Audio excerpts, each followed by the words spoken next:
As you finish your short rest and complete your bond with your cloak, your attunement is complete. The cloak, which you thought was a cloak of protection, begins to wrap around you. Oh, how cute. It's like it wants to snuggle. No, it's getting tighter and tighter as it attempts to strangle you. Oh, no way. I think it's like off. That's right. It's cursed.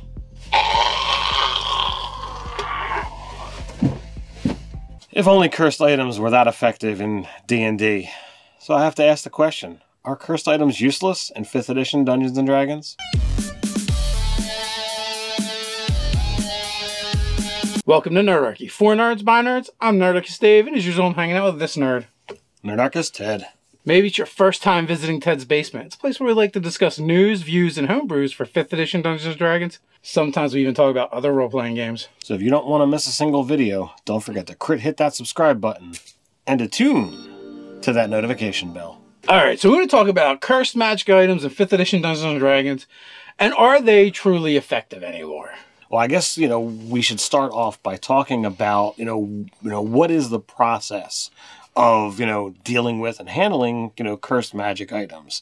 And with that, it has to go with the ways of, using and identifying magic items. All right, so right out of the DMG, the rule is if you spend a short rest handling a magic item, with the exceptions of potions, which you have to just drink a little bit, you kind of get an idea of what they do. The variant rule is that you must use the identify spell only, and that's also a way of figuring it out immediately, or you can cast it as a ritual spell, which is still faster than a short rest. But in either case, 5e has made it really easy to identify magic items.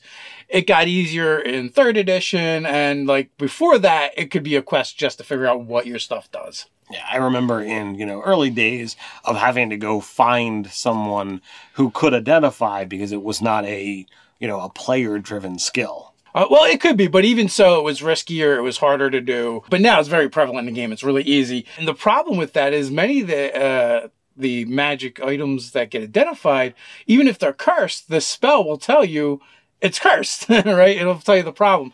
So there are some exceptions where it's it'll make you think it's this or that, but they are pretty rare.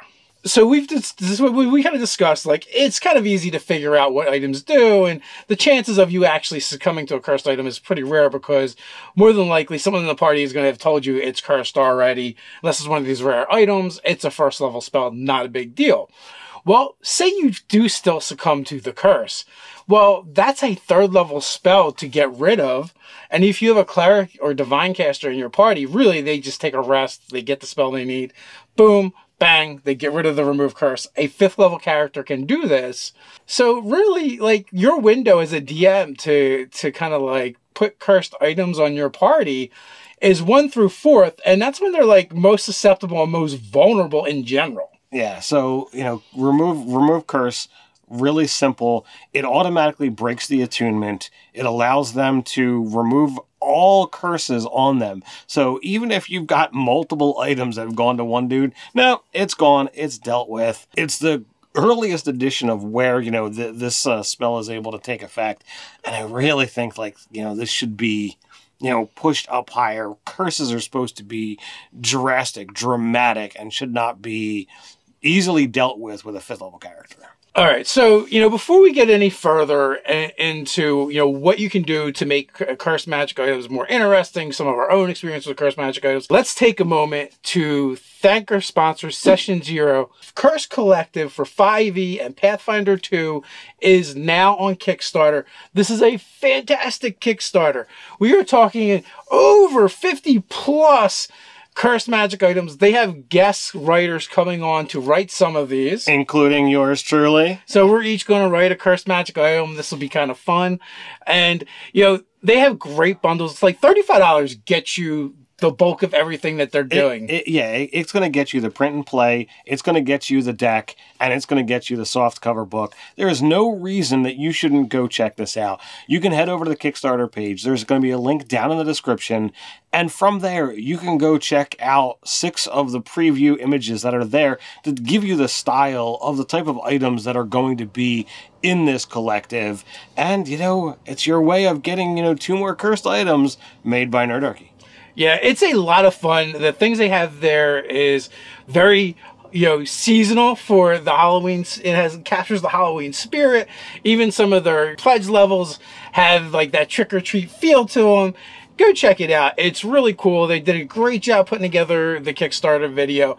I'm really excited that, one, we are able to have them as a sponsor, and two, we're actually going to be able to take part and create these cursed items for it. I'm going to have a blast with it. Indeed, so will I. So with that, let's dive back into our discussion of curses.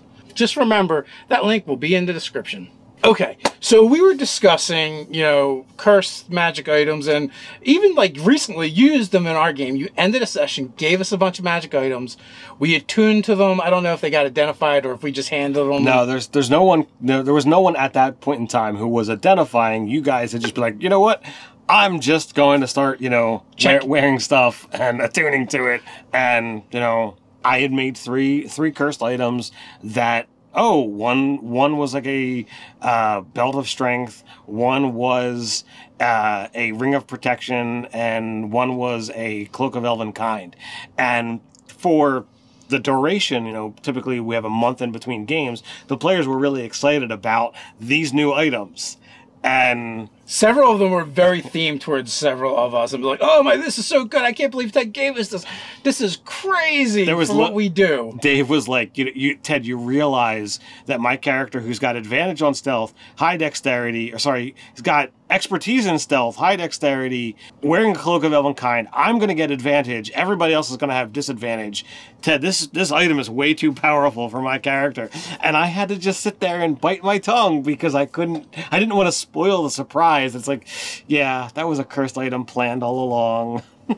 So I don't actually remember how we figured out they were cursed. So at the start of the next session, you guys had finished your rest, and thus you finished your attunement. So I went and handed the three things out. And to the one character who wasn't a spellcaster, it's like you attempt to attune to this item, which standard ring of protection should have been attunable to by anybody. I'm like, oh, you can't complete the attunement. You don't know why. And it turns out it was because it requires attunement by a spellcaster.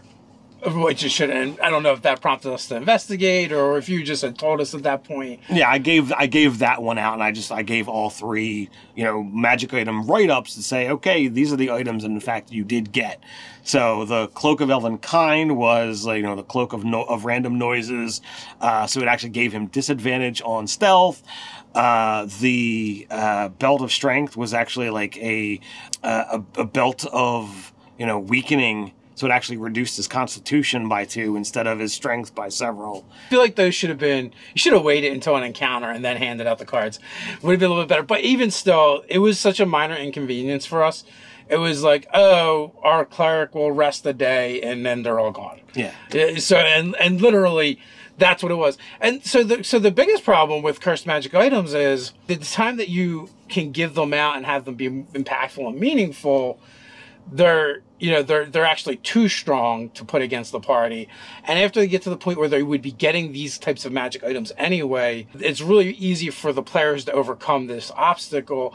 Even the worst case scenario is you go through probably a combat with some kind of negative thing, and then the players figure out, oh, there's a problem, and then they're gonna, maybe they withdraw, retreat, and then they someone in the party will more than likely be able to remove curse and get rid of them. Very rare are the magic items in 5e that require more than a remove curse spell to break. I mean, Scorpion Armor requires a wish, so that's really hard to get rid of. But, the question is, does the game need more magic items like that, or more cursed items like that, in order to have them be meaningful? Now, I'm not saying like the DM has to be a jerk and be constantly throwing cursed items at the players, but at the same time, it just feels like, well, what is the point if it's barely a hassle? So there's a number of things that you discussed there. Number one, does there need to be a plethora of items that offer up ways beyond remove curse? I would say yes. I think it might not be plethora. I think the game needs more. I think there should be things that require either a higher level spell. Like, okay, you could say it needs remove curse, but it needs remove curse cast as a 5th level spell or a 6th level spell. There could be tiers of curses. I mean, just like there are spells of variety of levels, enchantments of variety of levels. Now, maybe you have to make a caster check when you go to do it, just like casting Dispel Magic. I think those could be, really useful. Okay, well, I expend my spell slot and it doesn't take effect. You could have items that, okay, it takes more than just magic. Yeah, Wish can undo anything, but what if you need specific items? What if you need to find a ritual and undergo quests to have these kinds of things removed? I think those could be, fun and interesting. And when you do that kind of stuff, maybe it doesn't just remove the item. Maybe it turns that magic item into the thing you think it's supposed to be, or something better. You can go in a lot of different ways to incorporate a cursed item into your plot and have it be meaningful, interesting, and rewarding. I'm a big fan of anything that leads to more role-playing or more adventure. And a simple, we have to take a day to learn a different spell, prepare a different spell, and fix the problem, it's just not interesting. It doesn't add anything to the game. So at that point, it's like, why even bother putting these things in there?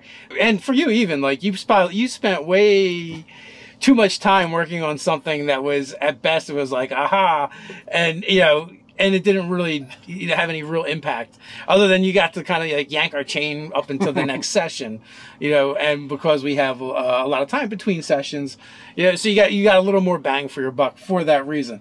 But all in all, I like things that if someone's going to take the time to make something for the game, either you as the dungeon master or even the designers, like if you look at all the cursed magic items in the game and you think about all the time that was spent in making them, when you think about, well, how much time was spent making this one spell that just undoes all their work. And it's as if they never did anything. It was just because paid them for nothing. So I don't feel like it adds to the game. Now, I like having that stuff in the game, and I think it's kind of cool to throw in a random treasure every once in a while. But at the same time, how do we make it a little bit more interesting, have it more impactful, have it lead to more role-playing, and also have it lead to more adventures within the game?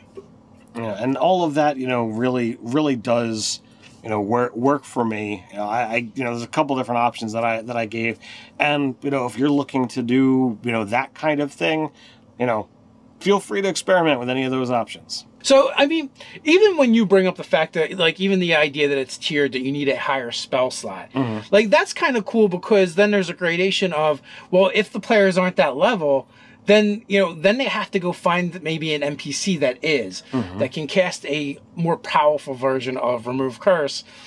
And either that means role-playing, or maybe it means, oh, you're going to owe me a favor, or, oh, I need you to go on a fetch quest for me, and then I'll take it right off for you.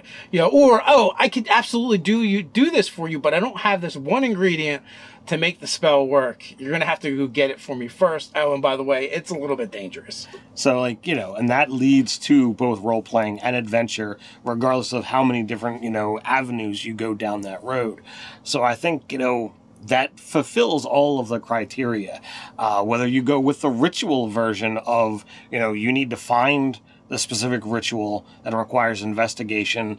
Perhaps you got to go to multiple locations through libraries trying to find the request thing. And once you have it, then you need to find the reagents. That is role-playing and adventure in spades. So I think that option works incredibly well as well. Yeah, so to be clear, like, I'm not for or against cursed magic items, or even things that make the game easier for the players.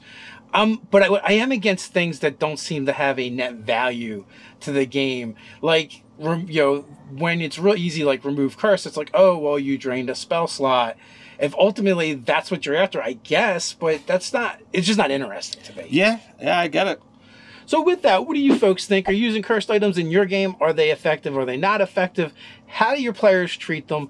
We've got a place where we can discuss it down in the comments. But before we go, let me invite you to join Nerdarchy, the Adventuring Party, over on Patreon. Ted, what can they expect over there? We're creating products for 5th edition Dungeons & Dragons that both players and DMs alike can drop right into their game. But that's not all. We do monthly giveaways and our patrons are automatically entered. We do weekly hangouts with our patrons and more. So quest on down to the description, join the Nerdarchy adventuring party. Until next time, Stay nerdy.